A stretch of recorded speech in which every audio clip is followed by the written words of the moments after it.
Quand tu deviens enfant de Dieu, ce n'est pas possible que tu ne sois plus enfant de Dieu. Quand tu deviens enfant de Dieu, ce n'est pas possible que tu ne sois plus enfant de Dieu. Parce que tu n'es pas enfant sur la base de ton comportement. Ce qui a fait que tu es devenu enfant n'est pas sur la base de ton comportement, mais sur la base de ta foi. Jean 1, verset 12 et 13. Je finis par là. Rien ne doit nous arrêter devant l'amour que nous avons reçu de Dieu et que nous voulons témoigner à Dieu. Il dit, mais à tous ceux qui l'ont reçu, lisons, allons à 11, que je mets ça dans le contexte, s'il te plaît. 11. Elle est venue chez les siens. Elle, ici, c'est la parole de Dieu, ok? Elle est venue chez les siens. Les siens ne l'ont point reçu.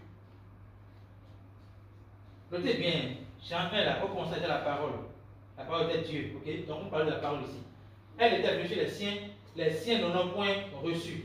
Mais à tous ceux qui l'ont reçu. Donc, mets ici ton nom.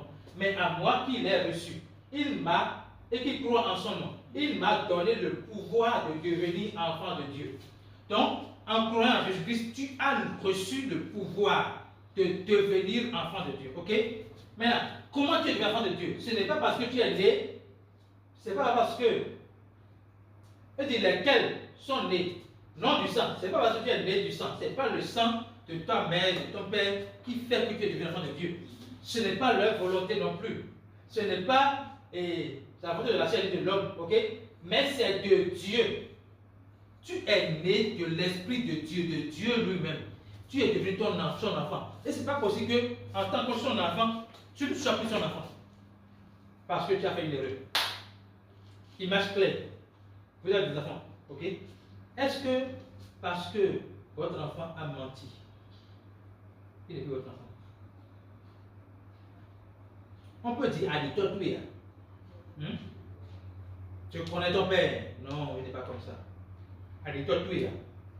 Mais, maintenant, même si vous arrivez à dire, vous pouvez s'exprimer. Lorsqu'on ira à l'hôpital, on va faire le test d'ADN.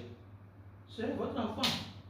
Donc, ce qui définit un enfant, ce n'est pas son comportement, c'est l'ADN qui coule dans ses veines. Et l'ADN que nous avons spirituellement, c'est le Saint-Esprit en nous.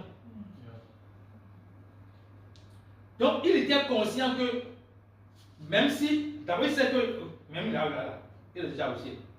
Il est déjà avec Dieu, parce qu'il est enfant de Dieu. Même après sa mort, il continue dans le ciel. Il n'avait pas peur. Ça, c'est la mort. Mais je voudrais montrer, dans notre vie, il y a des décisions que nous prenons face à certaines situations qui ne montrent pas notre confiance en Dieu. Je voudrais qu'aujourd'hui, nous puissions penser à tout ça, que nous puissions revenir à l'amour de Dieu.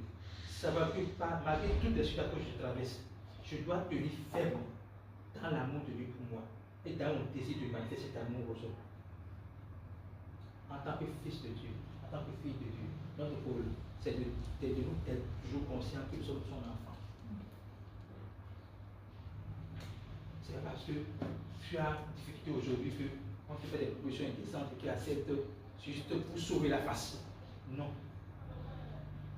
Tenons ferme dans l'amour que nous avons reçu de Dieu et que nous désirons donner à Dieu.